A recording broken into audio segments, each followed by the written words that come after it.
Assalamualaikum warahmatullahi wabarakatuh. Perkenalkan, kami dari Kelompok 20 ingin mempresentasikan tentang pengembangan Microsoft Store dengan anggota kelompok.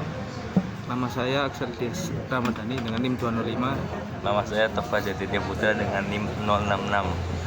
Langsung saja ke materinya. Step pertama atau step 1 membuat rencana usability testing.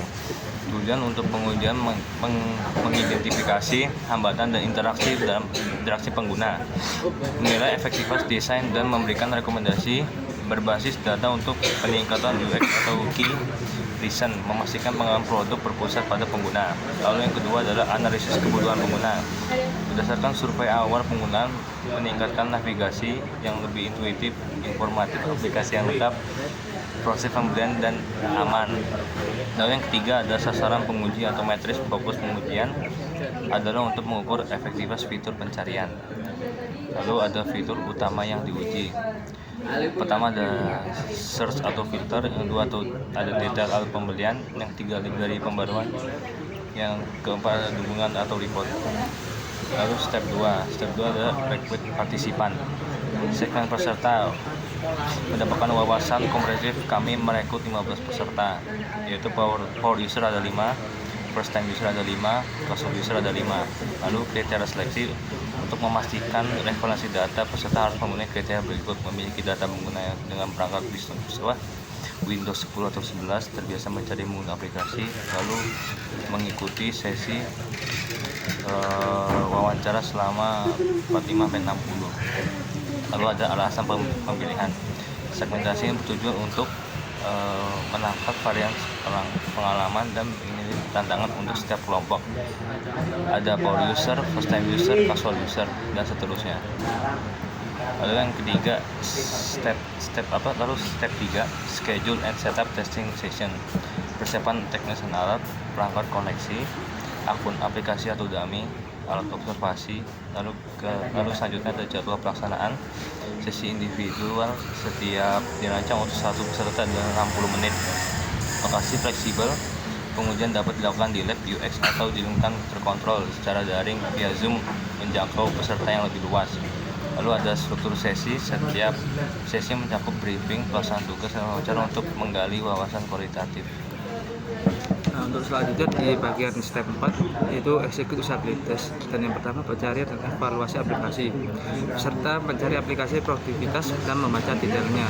Tujuannya yaitu untuk menguji aktivitas, fitur pencarian, dan kerjasama informasi dalam produk. Yang kedua ada pembelian dan instalasi, yaitu mensimulasikan pembelian dan instalasi aplikasi. Tujuannya yaitu mengevaluasi kelancaran dan keamanan alur transaksi hingga aplikasi siap pakai.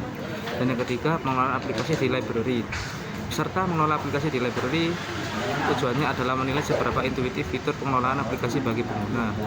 Dan yang keempat, akses bantuan dan pelaporan. Peserta mencoba menemukan fitur bantuan dan melaporkan masalah. Tujuannya adalah mengukur visabilitas dan kemudahan akses fitur dukungan dan seterusnya. Pada observasi dan wawancara pengguna, observasi langsung, mengukur efisiensi dan mengidentifikasi masalah secara real time, melakukan time on text, error count, user behavior, dan navigation path. Dan yang kedua, wawancara pasca tes, menggali persepsi subjektif pengguna terkait kesan pertama, kemudian pengguna, fitur yang membingungkan, serta rasa aman saat berinteraksi untuk mendapatkan wawasan kualitatif. Nah, di bagian terakhir di step 5 yaitu dokumen dari findings.